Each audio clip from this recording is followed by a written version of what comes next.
네, 먼저 오늘 함께해 주실 전문가분 소개해 드리겠습니다. 오늘은 더굿경제연구소의 오준묵 이사님과 함께합니다. 이사님 안녕하세요. 네, 시청자 여러분 안녕하십니까. 한 달 만에 친정에 온 기분입니다. 그간 서울의 부동산 시장이 많이 관망세인 것 같습니다. 좀 더 열심히 노력해서 좋은 정보와 더불어서 좋은 매물 소개해 드릴 테니까 본 방송 많이 시청 바랍니다.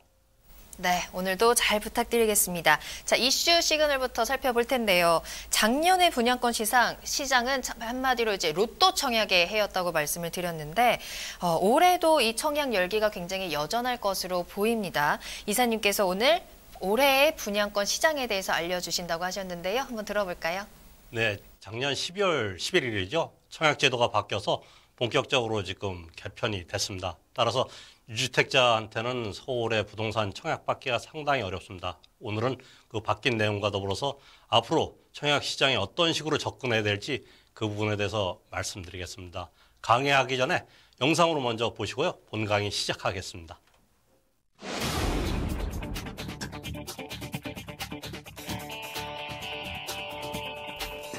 2018년 아파트 분양 시장은 30만 호를 넘기지 못하고 막을 내렸습니다. 12월 11일 주택 공급에 관한 규칙이 시행되면서 청약제도가 개편됐고 이딴 부동산 이슈로 12월로 예정되었던 분양 물량이 해를 넘기며 연초부터 많은 건설사가 분양을 준비하고 있는데요. 지난해부터 이어진 청약 열기는 좀처럼 식지 않고 있습니다.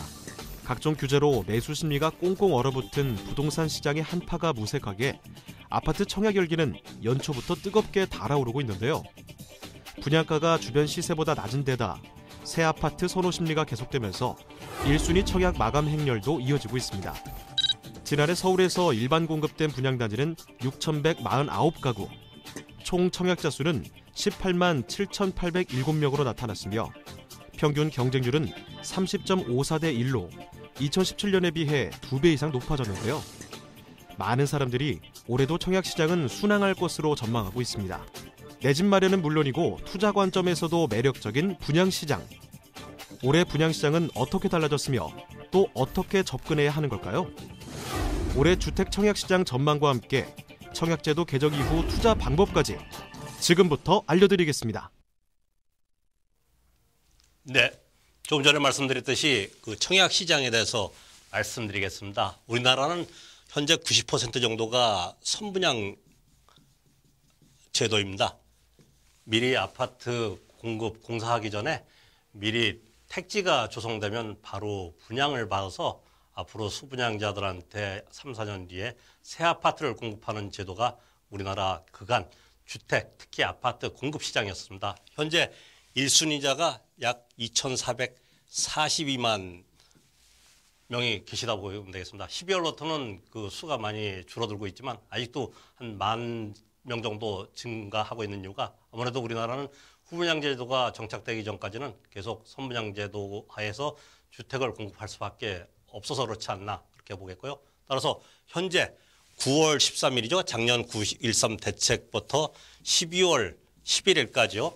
주택 청약 제도가 개편될 때까지 현황과 또 12월 11일부터 현재까지 그 개편 상황에 대해서 알려드리고자 합니다. 먼저 서울 등 수도권 공공택지에 그 관심이 증가됐습니다. 왜냐하면은 허그죠. 주택 도시보증 기금이나 아니면 여러 가지 그 분양가 상한제 적용을 받기 때문에 공공택지 수도권에 공공택지 많이 있죠. 최근에 3기 신도시도 발표했지만 LH나 국가에서 대지를 조성해서 민간 업체나 아니면 LH 산하 건설회사에서 공사져서 아파트를 만드는 것이 공공택지의 그간 공급의 한 축이었었습니다. 그리고 서울은 재건축 재개발이죠. 특히 재건축 재개발의 일반 물량, 워낙 재건축 재개발 지역가 서울에 요지에 있기 때문에 그곳에 조합원 아니신 분들은 일반 분양, 청약 시장을 이용해서 그곳에 아파트를 받을 수 있는 그런 구조였다 보시면 되겠습니다. 따라서 앞으로도 그런 시세의 어떤 그런 차이와 더불어서 또 요지의 주요 지역의 무주택자도 쉽게 접근하기 어렵습니다. 왜냐하면 목돈이 들어가기 때문에 미리 대출 규제가 있어서 많이 예전보다는 자기 자금이 많이 들어가지만 그런 부분 때문에 앞으로도 청약 시장에 대한 관심은 계속 증가되리라 이렇게 보고 있고요. 또 그 9.13에서 12월 11일 때까지는 그 약 30대 1 정도의 어떤 그런 그 서울의 아니면 수도권의 분양시장 청약에 여러 명이 예를 들어서 한 100세대 정도 일반 공급을 하면은 약 한 2,000명, 뭐 3,000명, 많게는 한 10,000명 정도 이렇게 청약에 해서 평형에 따라서 100대 1이 넘는 단지까지 있었습니다. 그러나 12월 11일 이후 무주택자만 뭐 대다수 무주택자한테 청약 시장이 개방됐기 때문에 무주택자는 상당히 어렵지 않나. 그래서 청약 경쟁률이 많이 떨어질 것이다. 이렇게 전문가 포함해서 많이 관망을 했으나 실제 그 이후에도 주요 단지 같은 경우는 더 청약 경쟁률이 높은 경우가 있었다. 그 이유는 제가 말씀드렸지만 분양가 상한제와 분양가 통제, 허그라 그러죠. 주택보증기금에서 어느 정도 주변 시세보다 분양 시세보다 110% 이하여야지 분양 보증을 하고 있습니다. 그래서 단지별로 약간 특성은 있지만 그런 부분 때문에 주변 시세보다 뭐 적게는 한 몇천만 원, 강남권 같은 데는 몇 억의 그 시세 차익이 청약되면은 시세 차익을 볼 수 있기 때문에 많이 관심을 갖는 것 같습니다. 강남권 같은 경우는 허그에서 9억 이상 보증을 안 해주기 때문에 자기 자본이 1년 반 안에 중도금, 계약금 포함해서 약 한 9억에서 한 10억 정도 최소평입니다. 들어가도 관심을 갖는 이유가 주변 아파트가 한 5억 정도 가격이 더 비싸니까 사시는 순간에 시세 차익, 입주 때까지는 전매가 제한되어 있지만 입주의 가격이 충분히 그렇게 시세 차익이 가능하기 때문에 많이들 관심을 가졌던 것 같습니다. 또한 분양가 상한제 잘 아시죠? 공공택지 같은 경우는 일단 그 정부에서 매년 2번씩 분양가 상한제 일반 건축비에 대해서 고지를 합니다. 그 가격 이상으로 받을 수 없기 때문에 주변 아파트보다는 공공택지가 그 분양하는 아파트가 가격이 저렴할 수밖에 없었기 때문에 청약시장은 관심도 많았고요. 앞으로도 이런 곳에 신경을 많이 쓰시는 것 같습니다. 다음은 제도 개편 후에도 수도권 경쟁률이 좀 전에 말씀드렸듯이 제도 개편 후에도 더 올라간 이유가 그만큼 우량한 지역의 아파트 공급이 쉽지 않을 겁니다. 서울은 재건축 규제가 심하죠. 또한 여러 가지 택지 조성하는 단지가 갈수록 줄어들 수밖에 없습니다. 마곡, 위례가 대표적인 서울에 있는 공공택지 조성에서 아파트가 들어왔는데 몇 년간 뭐 배 이상 가격이 올랐지 않습니까? 그런 가치가 있기 때문에 공공택지 쪽에 관심을 많이 갖지만 실제 마곡 위례 다음으로는 서울의 새로운 공공택지를 조성할 공간은 거의 없다. 이렇게 보시면 되겠습니다. 따라서 그 수도권의 여러 가지 신도시나 아니면 서울의 재건축 단지는 물량이 갈수록 줄어들 수밖에 없고요. 재개발 쪽의 조합원 입주권 아닌 일반 분양 쪽에 청약 관심이 갈수록 더 늘 수밖에 없지 않겠나 이렇게 보시면 되고요. 청약 시장도 양극화가 될 수밖에 없습니다. 최근에 서울에서도 일부 계약이 미분양됐거나 계약이 안 이루어진 경우가 있었는데 특히 지방하고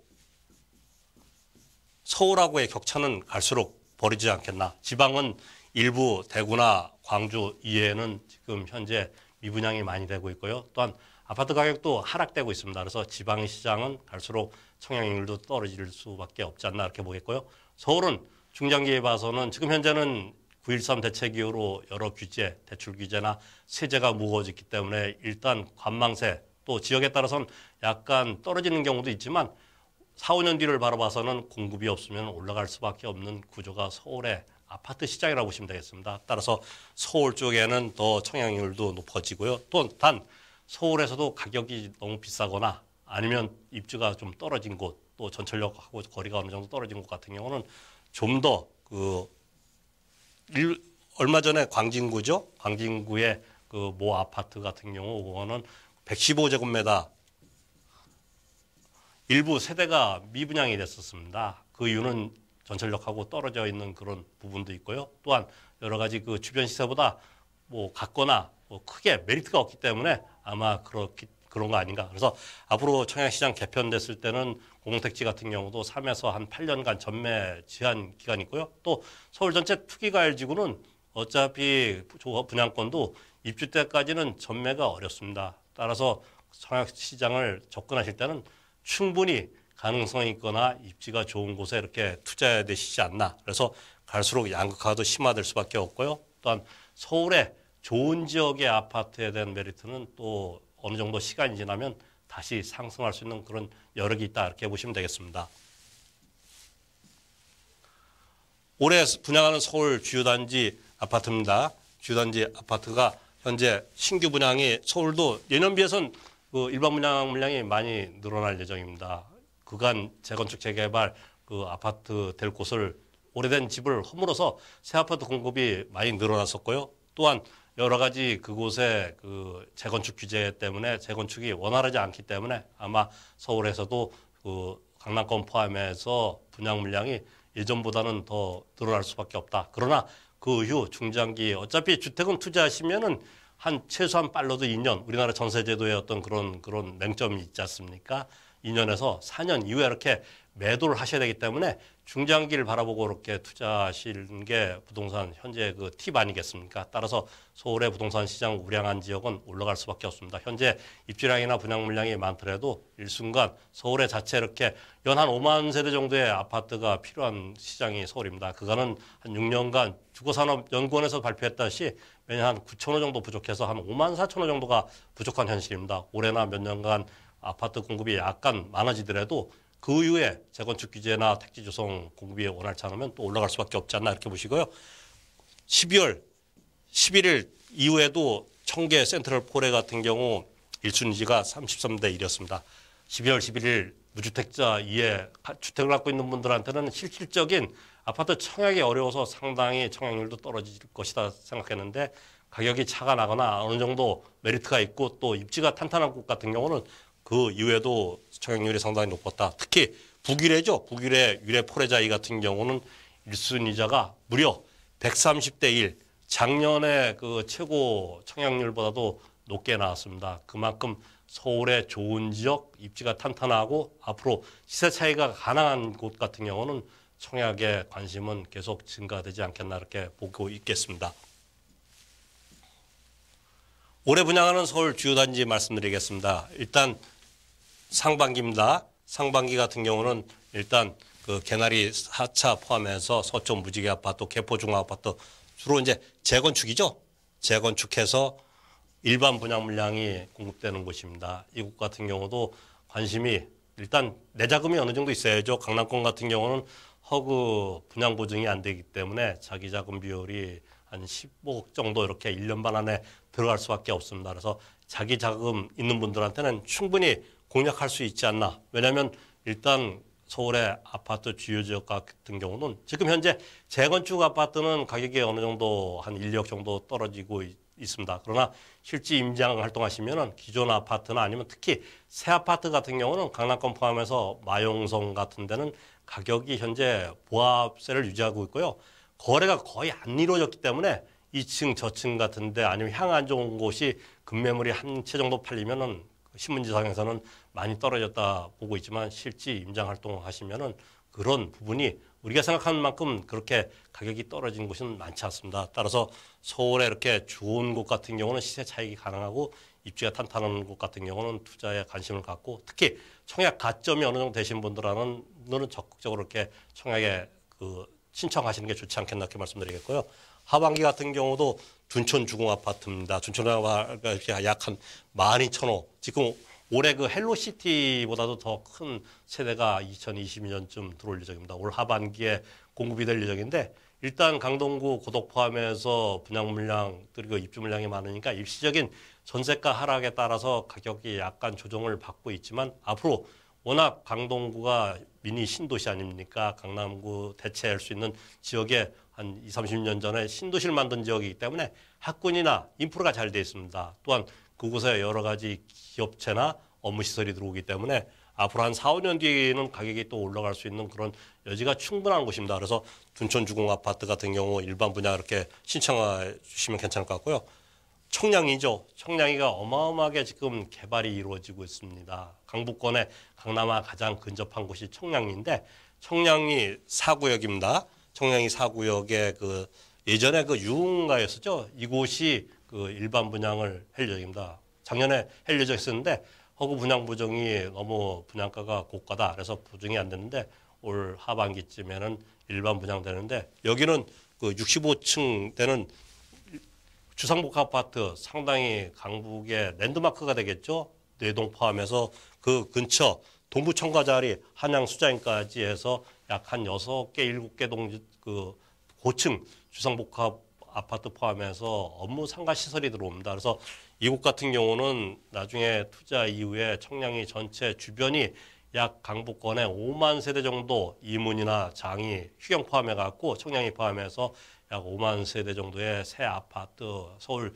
중심 강북에 아파트의 그 신도시가 새로 이루어질 수밖에 없습니다. 그래서 이런 곳 같은 경우도 어느 정도 자금 있으신 분들 같은 경우는 투자에 이렇게 괜찮지 않겠나. 또 신길 3구역이나 장이 4구역 같은 데는 재개발 뉴타운 지역입니다.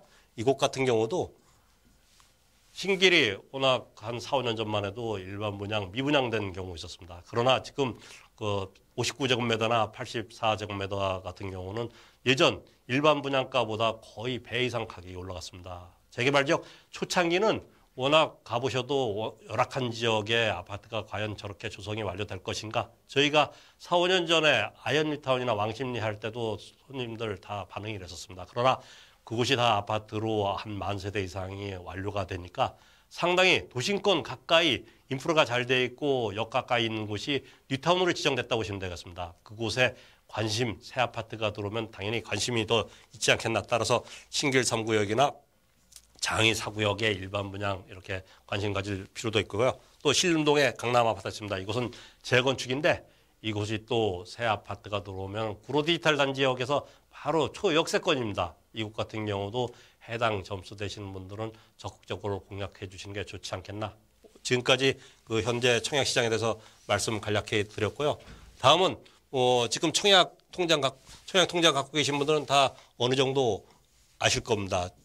최고 점수 같은 경우 보시면 아시겠지만 85점이 최고 점수인데 일단 무주택 기간 최고 점수는 32점이고요. 부양가족은 35점. 그리고 가입 기간에 따라서 17점입니다. 이 부분은 LH 사이트나 인터넷 들어가셔서 블로그 검색하시면은 점수 자세히 나와 있습니다. 그러나 지금 현재 서울의 강남권 포함해서 주요 지역은 한 65점 이상 돼되기 때문에 무주택자 같은 경우도 신혼부부나 아니면 사회초년생이 상당히 점수에 어떤 그 리스크가 있기 때문에 쉽지 않을 겁니다. 따라서 일단은 그 관심 있는 지역을 수도권에 택지 조성하는 데까지 이렇게 좀 넓혀도 좋지 않겠나. 또한 자금이 있고 또 하이칼라 쪽에 어느 정도 연봉이 되신 분들 같은 경우는 그 85제곱미터 이상 되는 곳 같은 경우는 일반 청약 같은 경우 자금 부담이 되기 때문에 분양 신청이 미달되는 경우도 있을 수가 있습니다. 그런 곳에 이렇게 투자하시는 게 좋지 않나. 무조건 내가 점수가 안 되니까 서울 분양시장에 이렇게 청약에 대해서 기피하지 마시고요. 충분히 본방송도 보시고 세미나 보시면은 저희가 여러 가지 팁을 드릴 겁니다. 따라서 이런 곳에 이렇게 선제적으로 이렇게 투자하시면 상당히 좋은 그런 실거주도 괜찮고요. 투자 목적도 괜찮지 않나 이렇게 보겠습니다. 청약 가점제 확대에 대해서 문제점에 대해서 말씀드리겠습니다.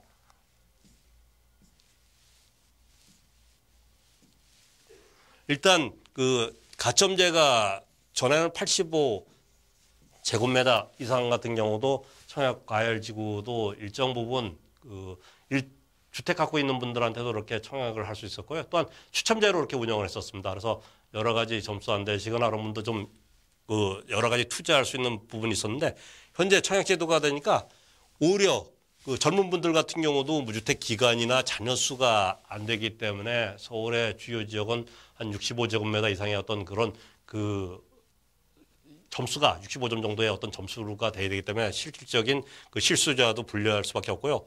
주택하고 토지하고 이런 재산에 대한 어떤 그런 형평성 문제도 좀 있습니다. 왜냐하면 주택을 갖고 있는 분들한테는 다주택자의 어떤 규제가 상당히 심한데 일부 자산가 자녀들이나 아니면 자산가 중에도 상가나 토지 쪽에 투자하셔서 자산 많은데 아파트나 주택이 없어서 이런 분들한테 그 가점제 특혜가 들어가는 경우가 있습니다. 이런 부분은 정책 당국에서 좀 더 고민을 좀 해볼 필요가 있겠고요.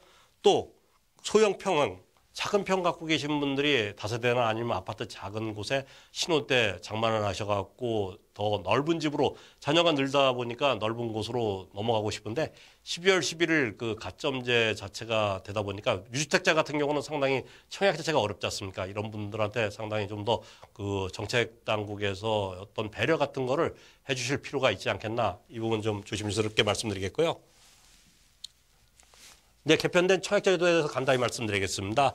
예전에는 분양권이나 입주권 같은 경우도 그 주택으로 안 받습니다. 일단 입주해서 등기 나올 때부터 주택으로 썼었는데 현재는 분양권이나 입주권 12월 11일 작년 12월 11일 이후에 그 계약한 부분도 적용되는데 분양권이나 입주권도 주택으로 간주하기 때문에 이런 부분 잘 보실 필요 있고요. 단 이제 그 미분양된 부분에 대해서 매수하시면은 미분양된 부분에 대해서는 일단 주택으로 안 보나, 단 미분양 그 계약 아니고 갖고 계신 분들 사시면 그 자체도 그 잔금 치를 때 주택 수로 이렇게 들어간다고 보시면 되겠고요. 가장 어려운 부분이 유주택자들한테도 그간 추첨제 물량을 많이 이용해서 청약 시장에 접근했었습니다. 그러나 현재 가점제로 바뀌다 보니까 일단 유주택자한테는 쉽게 서울이나 수도권 우량 지역에 청약하기 어렵다 보시면 되겠고요. 또 유주택자가 그 청약에 가점이 되더라도 6개월 안에 기존에 갖고 있는 집을 처분해야 됩니다. 이런 부분도 상당히 좀 어렵게 그 유주택자한테는 어렵지 않나 해보고요.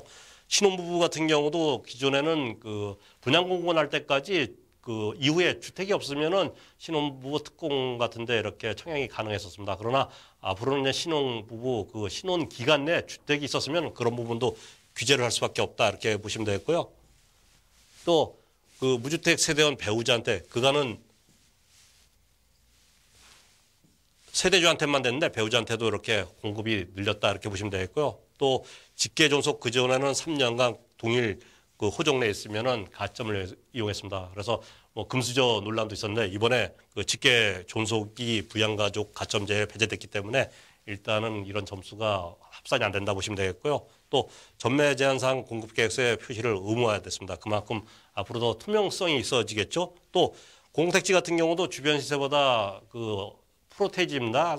싸면은 70% 정도 분양가가 싸면은 8년간 전매가 금지됩니다. 이런 부분 잘 아셔갖고요. 중요 지역 미리미리 체크해서 이렇게 그 투자하시는 게 좋지 않겠나, 이렇게 보겠고요.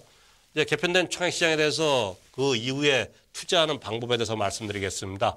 미주택자 같은 경우는 수도권 공공택지 청약을 유리하게 하시면 되고요. 청약제도는 항상 지금까지 많이 변화가 됐었습니다. 변화가 됐기 때문에 기존의 청약통장을 갖고 계신 분들은 해지하지 마시고요. 일단 제도가 바뀔 수밖에 없고 또 3기 신도시 같은 데 이렇게 신청이 가능합니다. 이런 것 때문에 갖고 계신 청약통장은 보유하시는 게 좋지 않겠나. 또 뭐 연봉 1억 되신 그런 그 서울의 전국의 30% 정도가 서울에 몰려 있습니다. 그런 분들 같은 경우 부부가 한 1억 5천 정도 되면은 일단 85제곱미터 이상 되는 부분 같은 경우 청약률이 떨어지거나 아니면 미분양될 때 이런 곳에 적극적으로 투자하시면 그만큼 가치가 있지 않겠나 보시면 되고요. 신혼부부 같은 경우는 신혼희망타운 같은 경우나 아니면 신혼부부 특별공급에 적극적으로 청약을 해주시면 앞으로 그 화천지식정보타운이나 또 강일지구 같은데 서울의 좋은 입지에 신혼부부에 의해서 특혜 지역이 나올 겁니다. 이런 곳에 투자하시는 것도 상당히 좋지 않겠나, 이렇게 보시고요. 또 그 이후에 분양가 입지를 사전에 미리 확인하시고요. 확인하시고 그렇게 하시는 게 좋지 않겠나. 그리고 규제 이해 지역 같은 경우는 올라가는 게 한계가 있습니다. 그래서 이런 곳은 보수적으로 접근하시는 게 좋고요.